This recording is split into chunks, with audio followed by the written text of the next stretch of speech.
This morning on Inside Kansas Politics, anti-ICE protests expand across the country. But could we see more violence as people in LA riot against the Trump administration's moves in D.C.? This morning, what's behind the latest round of pushback? Plus, like every other mom, I want to be sure that I have enough food to put on the table. A Kansas mom makes the trip to D.C. why she's fighting back against the push to cut SNAP. And when I was out door knocking this last election season, I heard this over and over was, I'm not even going to get involved anymore. Another candidate throwing her name in the hat for governor.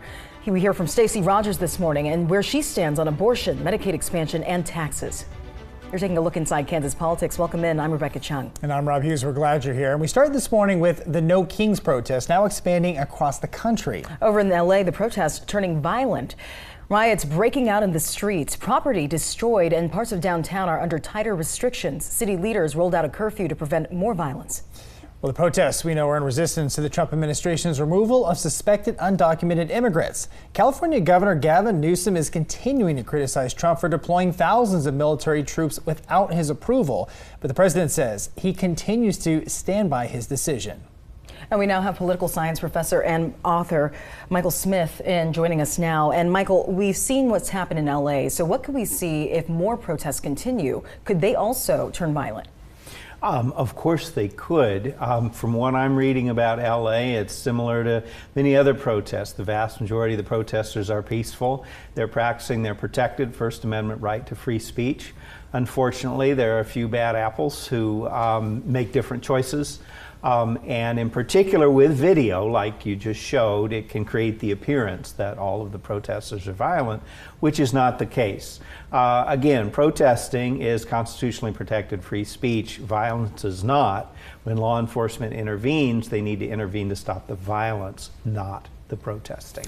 I kind of want to follow up on that, Michael, and ask about the optics of sending in the military. Now, we know we have the Posse Comitatus Act, of course. You can't use the military to enforce laws. But do you feel, as some have said, that law enforcement can handle it on their own and sending in all of these uniformed soldiers and also Marines, it just made people even angrier?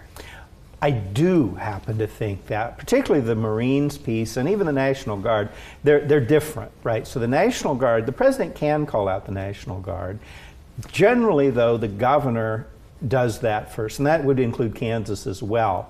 Last time I can remember the president overriding, well, actually, I can't remember it. I wasn't born yet, but I've read about it, the governor, and doing it without the governor's approval. We're talking about in the South during the Civil Rights era. That's generally the president works with the governor. So this is still very unusual. It does have the power to do it. The Marines are very problematic. As you mentioned, the Posse Comitatus law from the 19th century. They really can't do much because Marines are trained to fight wars. They're not trained as law enforcement. And so they can maybe protect the ICE personnel and do a few things like that. But I suspect that even some of the Marines themselves, although they can't say this publicly, are wondering, what are we doing here? Yeah, I believe they're actually being trained in riot control. I believe they're on the spot from what I understand. So because they don't typically receive that. State and local police do. Okay. And do you think we could see maybe some of these protests backfire and actually energize President Trump's base? You know, maybe with maybe the risk versus reward for Democrats. What's that look like? Well, I do think that's a possibility. Of course, I can't help but think of the Black Lives Matter protests during Trump's first term, when again, one study showed that about 94% of those protests were peaceful. Those are the ones we see on TV because they don't make for good optics, to use your word. We see the ones that turn violent, and it feeds this narrative that can rationalize crackdowns that go beyond protecting people from violence, go beyond property, and become censorship of free speech. And since we're kind of becoming accustomed to this, Mike, I want to ask you, do you think just seeing these protests, it's going to become more of a permanent part of political discourse? I mean, leading into the 2026 election, or do you feel like we could just continue just really to see this more as the norm across the country and in Kansas? It's hard to say. California is a little bit different community. We have several big immigrant communities in Kansas and all over the country, of course. There are some specifics about the immigrant community in LA that make it a little bit different. There's some concern that blue states are being targeted for some of these. And so there will definitely be more protests. I think whether or not there are those individuals that turn them from peaceful protests into something else. It may vary from region to region, from city to city. Some of that is actually about the leadership within the protest movement itself. I would encourage anybody thinking about coming out on Saturday or any other time to participate in these protests to read Dr. King's letter from a Birmingham jail, which really was a great reminder of what it means to peacefully protest and how to do it well. All right, Michael, thank you so much. We have more Kansas political updates right after the break. All right, we're going to be right back. You're watching Inside Kansas Politics.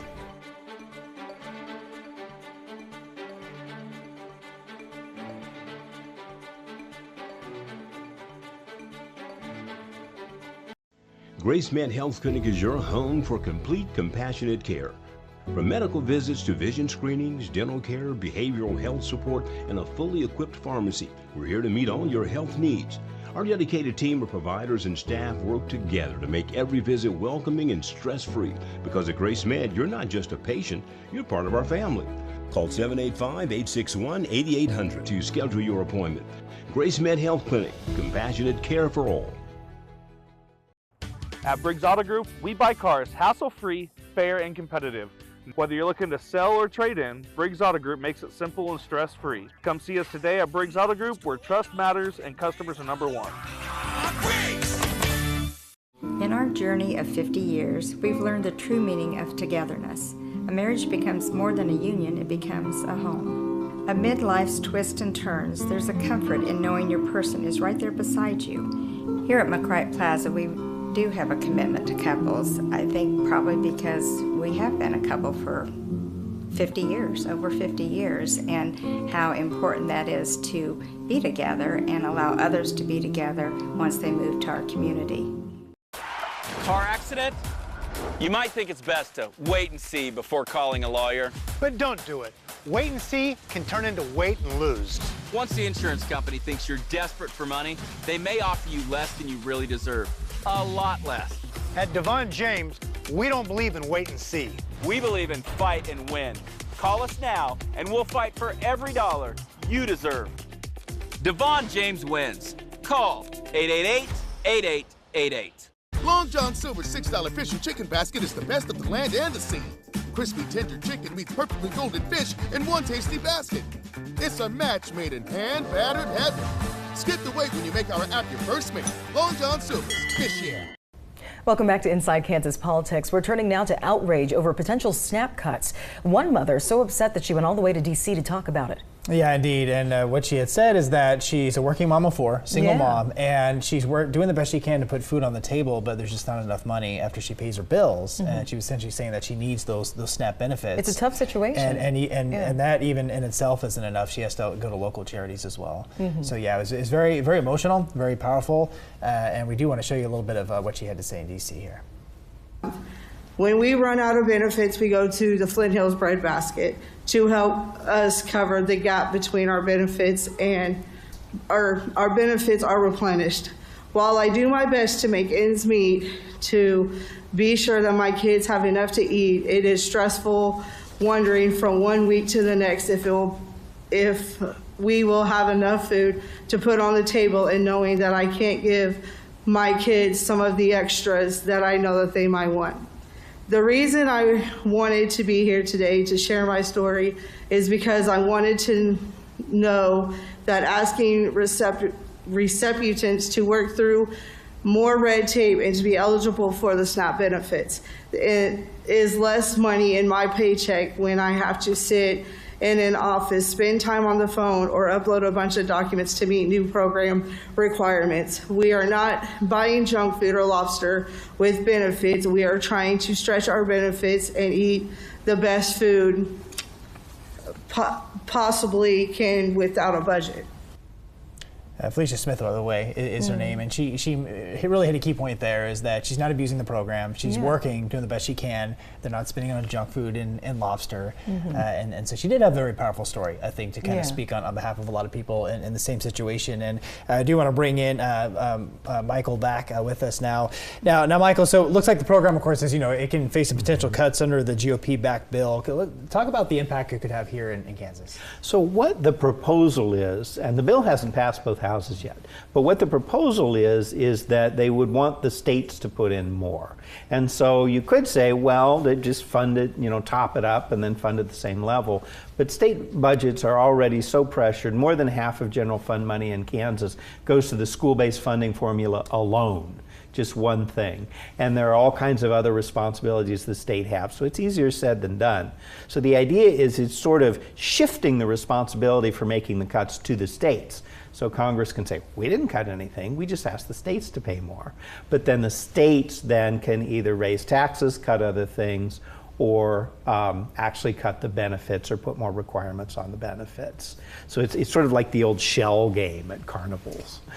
Okay. Another development this week on the AmeriCorps front. Several states have filed lawsuits against the Trump administration, arguing that its cuts to AmeriCorps funding are illegal and unconstitutional. So they're now asking for that money to be restored. Kansas Governor Laura Kelly requesting for Attorney General Chris Kobach to file a lawsuit on behalf of the state, so $33 million can be restored. Kobach denying that request, though, and he sent us this statement saying, "We have reviewed the federal government's actions and have determined that there is no violation of federal law, and therefore we are declining to bring a lawsuit in which the state would ultimately lose." So, Michael, what's your take on this situation? Well, there are a couple of issues here, Rebecca. One is when something's authorized by Congress, can the president just take the money back?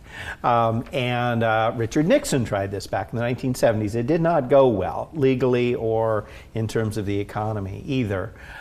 Generally, you've got to go back to Congress if Congress wants to, and generally, instead of clawing the money back, they would just reduce funding in future years. But these are extraordinary times. That's one issue. The other issue is that some of these are set up as quasi-independent organizations, and they have a certain amount of autonomy. The president can't just sort of barge in and say, you're fired, or we're taking the money back. And so that's where you get a lot of these lawsuits, those two questions. Shouldn't Congress be the ones to do this? Is question number one. And question number two, how much autonomy does this organization have? All right, Michael, thank you so much. When we come back, another candidate vying for governor now in the hot seat. Yeah, why she's running and how she'll fare in a heated Republican primary. We'll be right back. You're watching Inside Kansas Politics.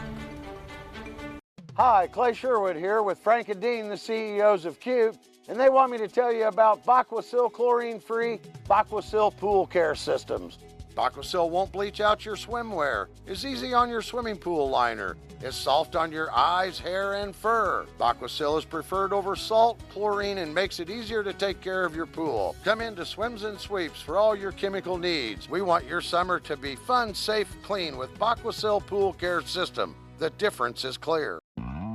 Hey, this is Ryan with Certified Fireplace. Just one second. During our inspection, we found that the Joneses family was having over 150,000 BTUs of carbon monoxide vented directly into their home because of their defective system. Today, we're bringing safety and peace of mind back to the Joneses. When's the last time you've had your chimney inspected? Rodney Carrington. Some things didn't work out like you thought they would. You ain't never been on no fancy Italian vacation, but damn it, you been to Olive Garden for free breadsticks. August 7th, Prairie Band Casino and Resort. Get tickets at prairieband.com/shows. Yeah. Size doesn't matter. I'm 4'11". One of Ninja's smallest ever. Nice. I love the fight. This kid is all heart. This is literally 3 times his height. Can he do it? American Ninja Warrior, Monday on NBC and Peacock. What is the perfect audition? Something surprising, and it just makes you feel genuinely amazing. AGT, Tuesday on NBC and Peacock. Liquid Art Winery. Curiously fun. Uniquely Kansan. Different than expected. A scenic destination for weddings and celebrations at Liquid Art Winery in Manhattan, Kansas. Welcome back to Inside Kansas Politics. More candidates are filing for governor. We're now hearing from Stacey Rogers on the Republican side. I spoke with her about everything from taxes to abortion. Given your emphasis on empowering citizens and supporting small businesses, what specific tax or regulatory policies would you propose to stimulate Kansas's economy? So I think with small businesses, we need to be looking at ways that we can ease those burdens of taxation, of regulatory hindrances, and then new ideas of how we can help businesses be more productive and creative in their spaces. And I know property tax was a huge issue this year. So next year, in terms of property tax relief, did you think the legislature did enough this year, or do you think they should do more? Yes, so property tax is a huge deal. And so one of the things when I enter office that I'll be doing is going through each and every department with a fine-tooth comb. So we will be creating a true Doge that will be looking at each department and not doing these crazy cuts and getting rid of people's jobs and things like that, but looking at where we can make common sense decisions about what has been occurring with those departments and whether things have been utilized correctly. And a big one is education. Our education system is flawed, it's broken. We have over 60% of our budget going to education, and 40% of that sits in the superintendents and the administration section. So it means it never even reaches our teachers or our students. So looking at things like that where we can maybe reallocate some of those funds, we can be looking at what we can do to make sure that our students are successful. Those things will trickle down to that property tax. Most of our property taxes are not at the state level, they're sitting at your county level. And so when we talk about that, we need to be looking at things that will directly affect you in that realm, and education is a big one. Now, with education, if we had successful students and we had a great graduation rate that was actually based in the success of our students, I would not bat a single eye at 60% of our budget going to education. However, we have failing students across the state, and so we need to be taking a good hard look as to what is causing that and what we can do to fix it. And so that will help that property tax situation. Talking about also improving our schools, what are some ways that you think we can do that? What are some differences that you would implement as opposed to the current governor that we have? So as a parent of 2 children with learning challenges, one of the things that I know we talk a lot about special education, but it goes far beyond that. It goes to where we're talking about what accommodations can we make in those classrooms that actually ensure the success of these students. Not every student can sit in a classroom for 8 hours a day behind a desk. That's just not realistic. We have a lot of mental health challenges, we have learning challenges, we have just simply different ways that children function. And to cookie cutter every single child into that, sitting behind that desk is not an appropriate way to look at things anymore. And so there are different options. There's even some, there are private schools that focus right now on those special things that help that child develop the way that they need to develop and learn the way that they need to learn. Those are same things that can be implemented within our public school system as well. And in fact, they already are in certain areas, including some very specific micro schools that are coming up now that we did start doing the open enrollment. You can go anywhere in the state and enroll your child. Well, that has caused a mass exodus out of a lot of the school systems, the public school systems, and their response has been, at least in the Wichita area where I'm from, that they have actually created some micro schools to specifically address some of those issues. And so more things like that can occur where we can address children in the way that they need to be. Illegal immigration is often raised in national debates, although Kansas is not a border state, while some people may argue that it is. Do you believe illegal immigration poses significant issues for Kansas, for example, in law enforcement or public resources? Mm-hmm. I do think that there are some challenges with illegal immigration, and there needs to be something done about that. However, we also have created an area where we've made it very difficult for someone coming into this country to gain legal status. And so it has caused the problem of illegal immigration. And so what we need to do is look at why does it take so many years and so many thousands of dollars to simply become a citizen of the United States. And there are ways to streamline that and to make that process a little bit easier for people coming in. I know personally people that have taken, one is sitting at 8 years right now from Canada that is still attempting to get their citizenship. And that is just entirely too long to be waiting for citizenship when they are functioning members of our society. So I think that the the process needs to be streamlined, and then that will take care of a lot of the illegal issues that we're having at this time. Your platform also emphasizes being committed to protecting all life. So what's your stance on abortion laws that may be proposed in the legislature? So I am for protecting all life. So that is the unborn, our children, our disabled, and our elderly. So it is a protection of everyone and the most vulnerable members of our society in particular. They are targeted more, they don't have a voice in a lot of ways, and we need to make sure that they have that voice. So as far as abortion, I am a pro-life person. I believe that life is precious. And so where we are sitting at currently, that is I think that has more to do with our Supreme Court issue and that vote that's going to be coming up in our primary, that we will see what occurs with that and then be able to move forward with protecting moms and babies in a different way. So then if the legislature passed an abortion ban and sent it to your desk, you'd sign it and hope that there was no pushback from the Supreme Court? That is correct. I would go for yeah. All right, we have more from that interview coming up right after the break. Yeah, we'll be right back. You're watching Inside Kansas Politics. The ribbon is cut and the doors are open during the grand opening of the all-new Denver Mattress in Topeka. Shop top brands like Purple, Tempur-Pedic, Sealy, and factory direct bestsellers from Denver Mattress, like the queen size Doctor's Choice plush, now only $699.99. Or check out the budget-friendly Summit, easy on the wallet for only $299.99. Plus special no-interest financing. Shop the best quality, the best selection, the best value. All with the best service, only at Denver Mattress. Grace Med Health Clinic is your home for complete compassionate care. From medical visits to vision screenings, dental care, behavioral health support, and a fully equipped pharmacy, we're here to meet all your health needs. Our dedicated team of providers and staff work together to make every visit welcoming and stress-free. Because at Grace Med, you're not just a patient, you're part of our family. Call 785-861-8800 to schedule your appointment. Grace Med Health Clinic, compassionate care for all.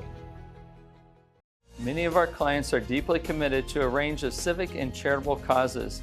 Their generosity and service ensure a better future for all of us. I'm Chris McGee, Managing Partner at Endeavor Private Wealth. We help a select group of clients build, manage, and preserve their wealth and support the community and philanthropic causes important to them. If you're interested in a relationship with a financial advisor who is invested in their clients and community, please check us out. What does it mean when we say Devon James wins? It means standing up for people in our community when they can't stand up for themselves. It means starting early and staying late until a wrong has been made right. It means fighting injustice every day. And it means giving back to the community that's given us so much. When you need lawyers who care about Kansas, Devon James wins. Call or text 888-8888. Welcome back to Inside Kansas Politics. Stacey Rogers is joining the ranks of some big names when it comes to the Republican primary next year. But she says she plans to move full speed ahead in this race to the very end. And we asked about why she's running and also where she stands on Medicaid expansion as some Kansas hospitals are at risk of closing. You describe yourself as a lifelong Kansan, a mother of 3, right? Yes, that is correct. And a small business owner. So how have these experiences shaped your priorities and leadership style, would you say? Sure, absolutely. Born and raised here. I was born in Wichita, Kansas, and I was raised up the road in Newton. So I have both a small town and a large city experience. And I have 3 boys. They are now 31, 27, and 22. And as I said before, my 2 youngest have learning challenges. My middle son is autistic, and my youngest is profoundly dyslexic and profoundly dysgraphic. And so I spent a good chunk of their growing up fighting and working for and advocating for them to make sure that they receive the education that they deserved.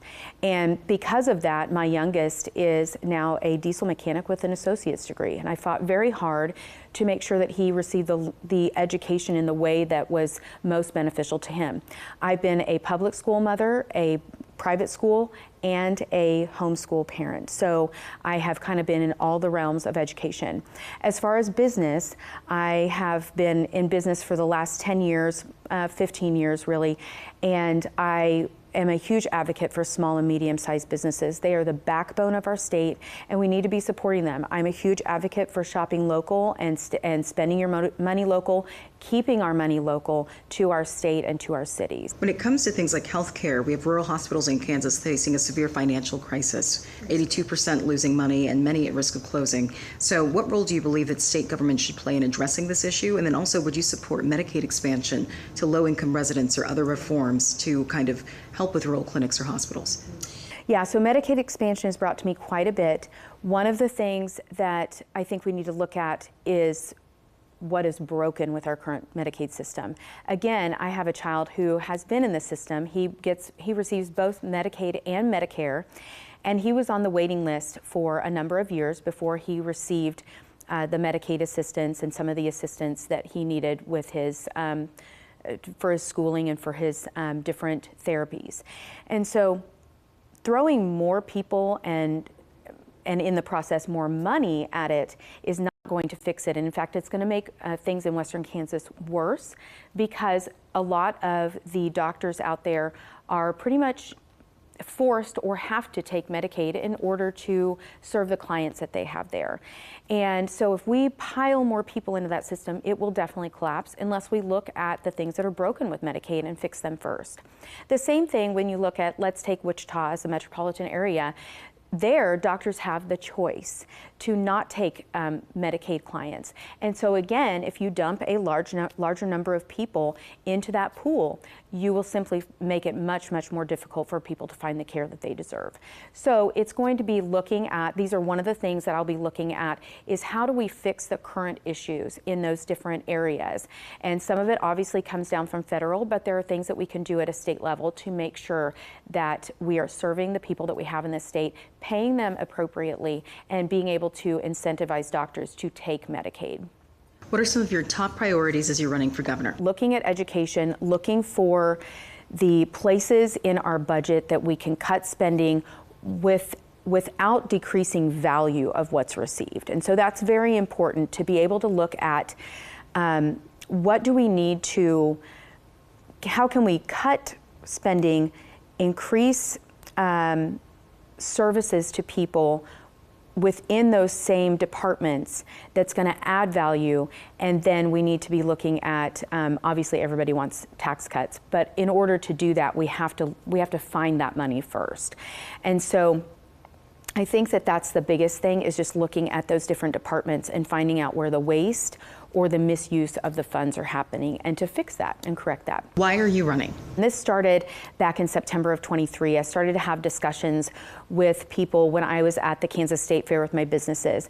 And what I heard over and over was that they do not feel that they have a voice in this state anymore. They feel like they are being discounted, ignored, and not heard at all. And so when they look at candidates, what we are having is a huge apathy situation that's occurring. And we have candidates going out there, and they are not representing the people. So the people do not see someone that looks like them, and they are left with only two choices. When they go to vote, they can vote R or D down the whole way and just say, well, it's the lesser of two evils or whatever. But what's occurring at an alarming rate, and more often than when I was out door knocking this last election season, I heard this over and over, was, I'm not even going to get involved anymore. I'm going to sit this out. And when we have people who do not see candidates that represent them decide to sit out on the elections and disengage, they also disengage from their local, their local areas. And so we need to get people re-engaged and re-excited about working in their areas. And that was your look inside Kansas politics. If you want to keep up to date on all things Kansas politics, then follow us on social media. Follow us on X at InKSPolitics, and on Facebook. Just search Inside Kansas Politics. And we're also going to post the full video on YouTube. Just search KSNT News and check out Inside Kansas Politics on KSNT.com for past episodes. If you have a story you think we should cover, just let us know. You can email us at ikp@ksnt.com. We'll see you right here, same time, same place. Have a good day.